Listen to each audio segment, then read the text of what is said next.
Welcome, Michael Stack, to the Wellness Law Podcast. Thank you so much for being here. I am thrilled to introduce you to Michael Stack. He is an exercise physiologist by training and a health entrepreneur and educator by trade.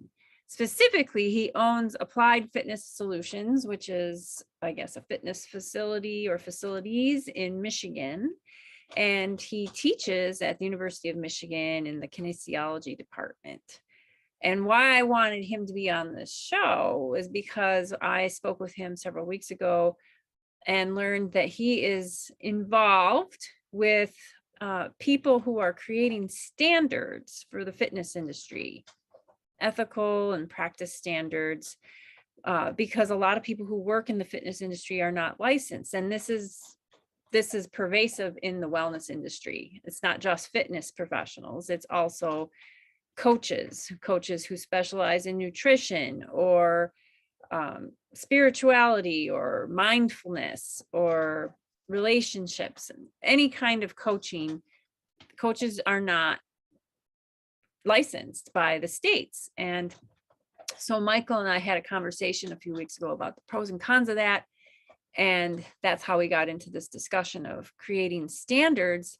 And I wanted him to share his views on the need for standards, how that's going about getting done, who's behind it, and why is that this process superior to, say, getting recognition and licensure by the state. So Michael, thank you so much for being here, and tell us about your work with the standard creation process. Yeah, well, thank you for having me. This is something I'm very passionate about talking to as many people as will listen. And you kind of alluded to it. I'm a part of a group, although not directly enmeshed in this on a day-by-day basis in the kind of creation of standards and guidelines for fitness professionals. And I'll say that Francis Narek and ACSM, Graham Milstrand at ACE and the American Council, or excuse me, and the Physical Activity Alliance, Brian Biolgi down at University of Miami. They are very entrenched in this on a day-by-day basis. But my role has kind of been advocacy for what they're doing and providing some insight to the process. And I guess where I'll start, Barbara, is the question of why. Why do we need these standards and guidelines? And really what that boils down to is a concept called qualified healthcare provider. Ultimately, this is the path that many fitness professionals are looking to take. They believe that they are part of the healthcare continuum, but they've been on the outside looking in for so long, haven't had the advantages necessarily of insurance reimbursement, haven't had the advantages of stable income and things of that nature. So really the ultimate outcome here is to achieve qualified healthcare provider status, QHP. And that's really what this is aimed towards. And when you look at what it takes to become a QHP, there are really primarily three things that you need to make this a reality. And I'll use an example that Francis Narek from ACSM often uses, which is nursing. And I'll parallel the nursing profession with qualified healthcare providership and fitness. First thing you need is uniform standards in academic curricula across all the academic programs for a given discipline. In nursing, if you go to nursing school at University of Michigan, University of Texas, and University of Hawaii, and everywhere in between, it's the same nursing curriculum. You know what nurses are going to come out of their BSN degree with. That is not the case in kinesiology and exercise science. If you go to Michigan, Texas, and University of Hawaii, and everywhere else in between, it is a slightly to very different academic curriculum. So we need consistency in curriculum, and that's achieved through program accreditation. You have a third-party entity, and ACSM is working on this on the what I'd say is the general population end of the spectrum. NSCA, the National Strength and Conditioning Association, is working on this on the strength and conditioning end of the spectrum of accrediting academic programs. So we know that we're graduating people who have gone through a consistent curriculum and have possessed specific competencies coming out of that curriculum. Mm-hmm. So that's step one. That's great. I just want to say that's exactly what the physicians did when they organized back in the, I think, late 1800s, early 1900s, they had noticed that training to become a physician was varied and there were no standards. And the first thing that they did when they organized was make sure that medical schools were training everyone the same, that they met certain competencies when they came out of medical school. And that's how they were able to become the first profession in the health field, really, to have that kind of standardization. And that gave them an edge, of course, when looking for licensure in their scope of practice, because they get the whole pie and everybody else gets just a piece of it. So anyway, yes, it's a good model. Yeah, and to your point, I mean, there's a path to this, and it's not just the path physicians have walked; it's the path that nurses have walked, physical therapists have walked, athletic trainers have walked. So the path exists. The fitness and the wellness space is just, a couple of decades to several decades later than all those other professions. So again, we just need to follow the path that has been laid out. And step one is, consistency in academic curriculum. Step two then is a specific, almost board-based exam after you've graduated. And there's a difference between graduating with your bachelor's degree in kinesiology and passing all those classes, and then having the specific competencies to start to work with people in the field. And in medicine, it's a board exam. Currently, right now, the way the structure will likely work with fitness professionals is an individual would be taking a certification examination. So a lot of times people will think of it as degree or certification. And what we're saying is, if we're looking to elevate the profession to becoming qualified healthcare providers, it's degree and certification, and within the specific scope that you're looking to go into. So as an example, if you're looking to work with the adult general population, it's a degree from an accredited program, and then an American College of Sport Medicine certification, such as the exercise physiologist. If you're going to work with athletes, then it's something through the National Strength and Conditioning Association. So step two is we have certification, which is analogous to the board examination that you would take if you were a nurse or a doctor. And then step three is then some type of registry of certified and degreed exercise professionals that could be referenced to ensure people are maintaining their credential with all of the appropriate continuing education. And then also that bad actors, for whatever reason, they are a bad actor, are kicked off of the registry. There's actually some kind of a punitive mechanism if you fail to uphold the standards and practices and ethical guidelines in the field. So that's really the three steps. It is, uniformity in academic curriculum through accreditation. It is certification exam through the appropriate certifying body. And then it is a registry of exercise professionals that is kept up to date based upon continuing education and meeting professional and ethical standards. So picking up on that third leg of the strategy, for traditional healthcare licensed providers, that registry is done in several places. There's the licensure. So if your license is active and up to date and doesn't have any disciplinary action against it, that you can reference that. Anybody can go online and see if your license is restricted or an active status. But then also for your boards, like for medicine, you need to keep up on your boards. And so if you don't, you may lose your board certification. So that's also a registry, and that's more on the private side of things, whereas the licensure is on the public side of things. So do you have an opinion about where this registry for fitness, and then, I would ask you to analogize again to the broader wellness community, where it should be held? Is it something that state governments need to be keeping track of, or is it a private entity, or like in healthcare, traditional healthcare, both?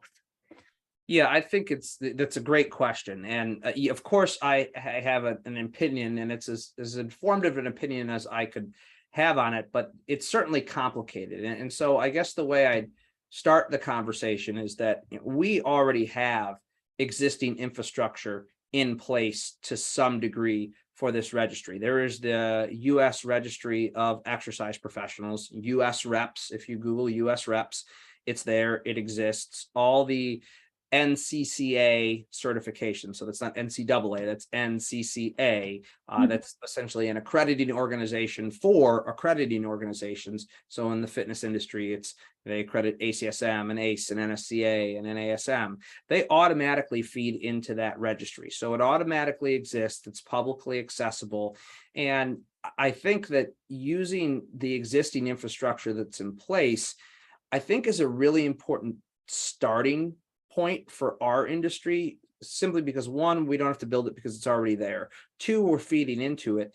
And three, I think it is the path of least resistance on a regulatory level. I used to be a proponent of licensure until I asked myself the question, what's the ultimate outcome that we're trying to achieve here? And again, it's becoming a qualified healthcare provider. And if that's the ultimate outcome we want to achieve, licensure doesn't directly do that in and of itself. We need these other pieces in place.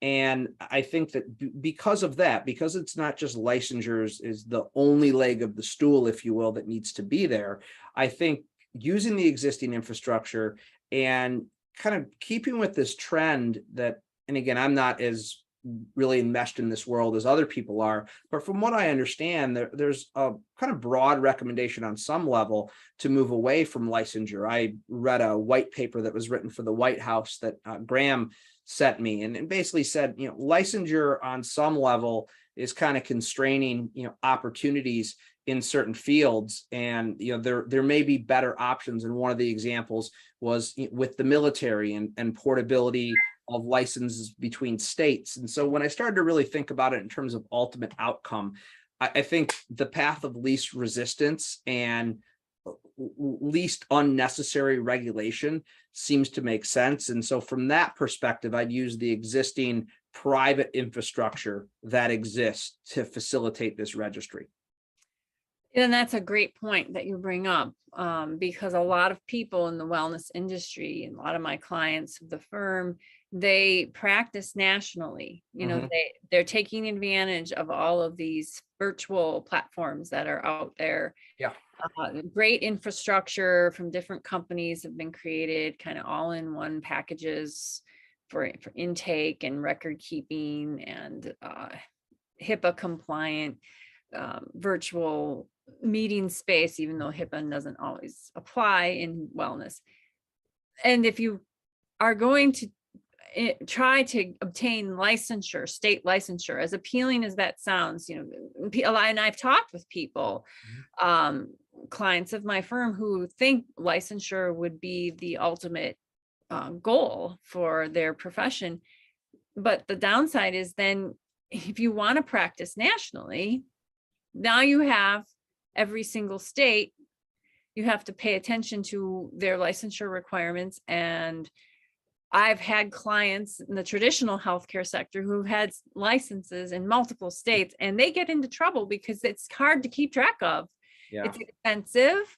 And if something happens in one state, it's like the domino effect, and every other state then takes action based on one other state's action. And it's just a complete nightmare. And I always tell my clients, I do not recommend being licensed in multiple states if you need a license. And so the advantage that wellness and fitness has right now is not being part of that licensure system, which is very confining, very, very confining and regimented and expensive, like I said, because you have to meet all these different requirements. And I just think if you can be outside of that system, there are definite advantages to being outside of it, while still obtaining the benefit of the legitimacy that you want through this registration that you're talking about. Because there is that other side of it, which is,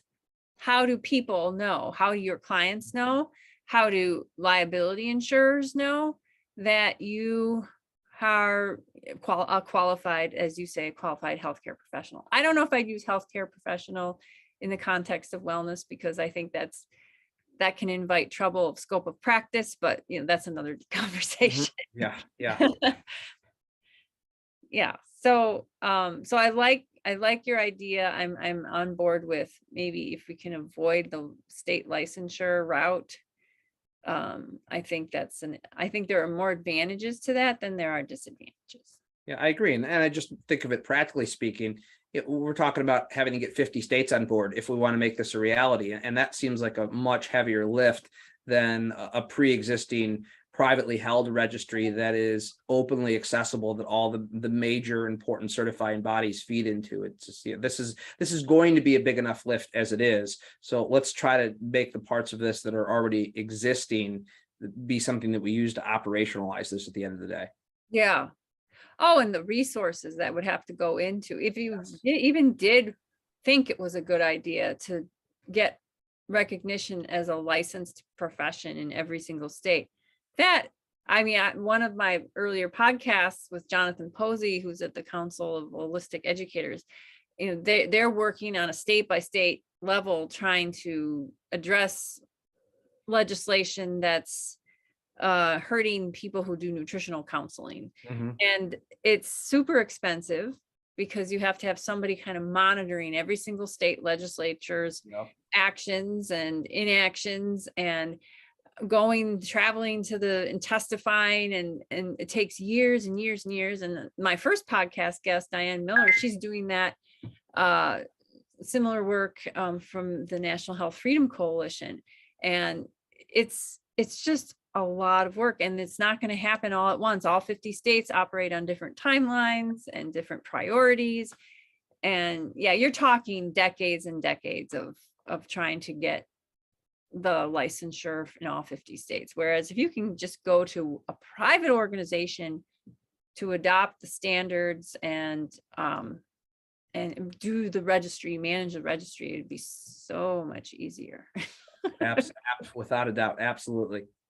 The question is, how do which organization? Like you mentioned a bunch of different ones for fitness, depending on maybe the type of population you're going to be working with. But then when you look at like health coaching, and the different types of health coaching, even there's a National Board of Health and Wellness Coaches. They kind of have that certification exam piece of it cornered. But is there a national organization that could hold such a registry? I mean, is that the National Board of Health and Wellness Coaches, or is it some other organization? Can it be both? What do you think? Yeah, I think that's a great question. And I think at least the way this is effectuated right now with the U.S. Registry for Exercise Professionals is it's essentially it's a collaboration between several of the major certifying organizations, ACE, ACSM, the NCSF, and various different stakeholders in the certification and credentialing space that come together and collaborate as a coalition. And I think that's probably how it's best done, at least on the fitness and exercise side of the industry. We're a little bit more fragmented and a little bit more diffuse, I think, than the wellness coaching space. So I don't necessarily know if there would be as much need to have a coalition, but from what I do know about the wellness coaching space, there are several different organizations out there that do offer credible credentials in wellness coaching. And unless those organizations somehow are going to wind down operations, if they are legitimate education organizations, I think they need to have a seat at the table for a privately held registry. And I think that having those different stakeholders from the different credentialing organizations, I think provides a level of check and balance and oversight that would make it as independent of a body as it possibly could be, without the risk of impropriety if it was one single organization, such as Well Coaches or ACSM. Not saying either of those organizations would do anything appropriate, but you certainly open yourself up to exposure for improprieties when it's a group unilaterally that's doing it versus a coalition. Yeah. That's a great point. Yeah, coalition would be ideal for that registry, and everybody's on board Yep. with that registry. And that's what's happening. That's what's happening with the U.S. Registry of Exercise Professionals. And I think not enough people know that it exists at this point. And this is something I've had many conversations with people about. We just need to let everyone who's involved in this sector look under the hood a little bit to see what currently exists and what's going on. And I think as we get the message out there more and more and more, I think that people will now start to be able to wrap their head around, okay, if we want to get here, if we want to get to becoming a qualified healthcare provider, we have to be willing to do, the three things that I laid out. And part of it is this registry that's already there. Who would be doing the accreditation of the academic programs, or who is doing that right now for kinesiology, for example? As it stands right now, the two prominent certification organizations that exist, American College of Sport Medicine on the general population and clinical end of the spectrum, and the National Strength and Conditioning Association on the performance end of the spectrum, they have a program accreditation process. They also have certifications, respectively, that require you have a degree in exercise science or some kind of related degree program to sit for their exams. What they are moving towards, and I know ACSM is 2027, I want to say that NSCA is 2030. By those points in time, you actually have to graduate from a ACSM or NSCA accredited program, respectively, to sit for your ACSM or NSCA certification. So the path that we seem to be going down, and to a great extent, I think this makes sense because the ACSM and the NSCA understand the knowledge, skills, and abilities that graduates need to possess to effectively pass these exams and become productive professionals in the field. It seems like they are the logical choice for handling program accreditation, and that seems to be the path we're going down. Okay, so the same entities that are offering the certification exams are looking or becoming the bodies that will accredit the university degree programs. Yeah, and if you think about it on some level, that makes sense because it's the job of the American College of Sport Medicine to say if somebody passes this exercise physiologist exam, they are qualified and capable of working with these populations and doing these things. And in order for them to pass the exam, they not only have to do the specific prep work, but we also should see the depth and the breadth of an academic curriculum that allow them to really build some kind of robustness behind the studying that they do for the exam and the performance that they exhibit on the exam. So in my mind, they're kind of two sides of the same coin. I find it hard to think about how you can have a separate accrediting organization from the organization that effectively does the, in air quotes, board exam, because they know what's necessary to pass the exam and be a productive professional in the field. Academia doesn't always entirely know what is necessary to be a productive professional in any field. They know a decent amount about it, but they're not going out there into the market and actually doing job specification analyses and things like that, like the certification organizations do. So I think that that's the role they play, is providing that feedback to the academic institution on a curricular level to make sure the curriculum actually reflects the exam, which reflects the job requirements. That's an excellent point. And one thing I'm just going to put a plug in for all of those you listening in the wellness community. One thing that I notice as more wellness coaching, wellness management type degree programs are popping up, I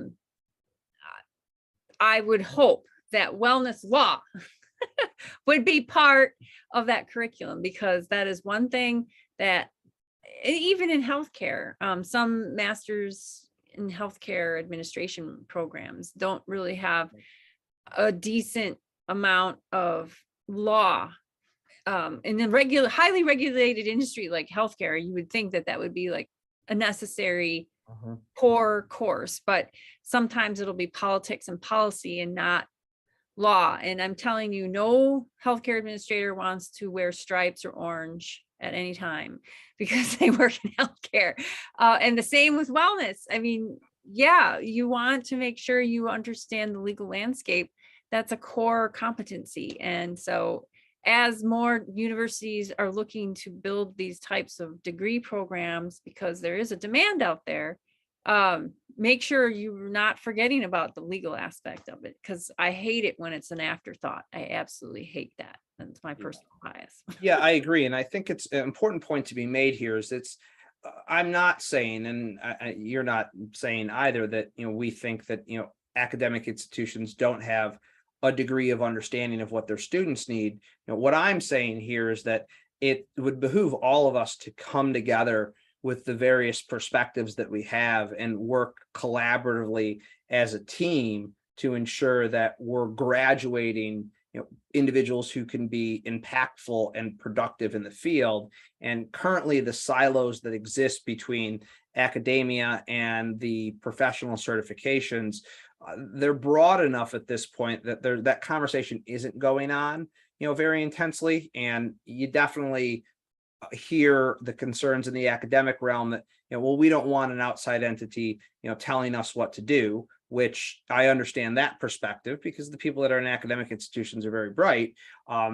But at the same time, the goal of that academic institution is to graduate somebody who can be a productive and impactful member of the profession. And I think you need that perspective. So I don't view it as one side telling the other what to do or vice versa. I look at it as both sides coming together for the same common goal of ensuring that we can develop our field in as professional of a way as possible. Yes. And with the benefit of if you can do that, maybe you can avoid having to involve the states and all the regulation that comes with licensure. Yeah. So, well, this has been a very, as I suspected it would, engaging conversation. And I wanted to ask you how people can learn more about you and your work. And if they want to continue maybe asking questions or the conversation, how can they do that? Yeah, probably the best way is to go to my podcast website. I wear a lot of hats and do a lot of different things, but my primary platform for disseminating my message into the world is my podcast, the Wellness Paradox podcast. And that website is wellnessparadoxpod.com. It's all one word, wellness paradox, and then pod.com. And you'll see all my episodes up there. My contact information is also up there. I'm more than happy to talk with anyone about anything related to this topic. You'll be able to see how to get a hold of me. I also would really encourage everyone to check out the U.S. Registry for Exercise Professionals. If you're certified through an NCCA organization, you don't realize it, but your name is already up there and it's sitting down there, so you can go check to see that you're up there. And I think it's one of those great existing resources that not enough people know about, but is in place to advance our profession. Great advice. I'll make sure I put those references in the description to this podcast. And again, Michael, thank you so much for your time and your passion and your work in this area. I really appreciate it. And I think the broader industry does too, even if they're not completely aware of it. Thank you so much, Barbara. It was great to be here.